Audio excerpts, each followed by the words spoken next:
করতেছে তাদের সাথে মহব্বত রাখো।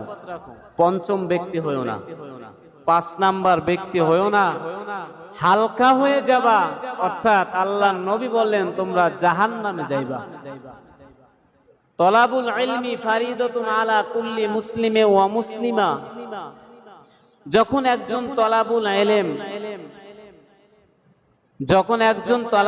ইলম জ্ঞান শিক্ষা করার জন্য ইলমের মজলিসে যাবে, তালিমে শরীক হবে,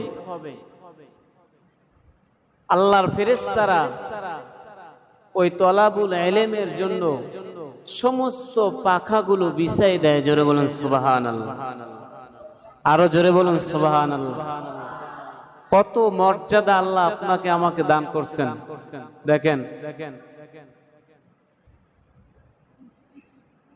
যে রাস্তা দিয়ে হাঁটবে ওই রাস্তাটা তার জন্য বেহেশতের রাস্তা হয়ে যাবে।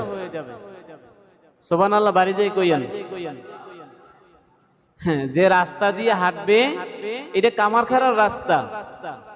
আপনি যদি বাড়ি থেকে কিছু জ্ঞান শিক্ষার জন্য মসজিদে এসে থাকেন, যে আমি জুমার নামাজের আগে কিছু আলোচনা শিখবো, অর্জন করব জ্ঞান, এই যে নিয়ত করছেন, এই নিয়ত যদি তলাবুল ইলমের নিয়ত হয়ে থাকে, শিক্ষার নিয়ত যদি হয়ে থাকে, জ্ঞান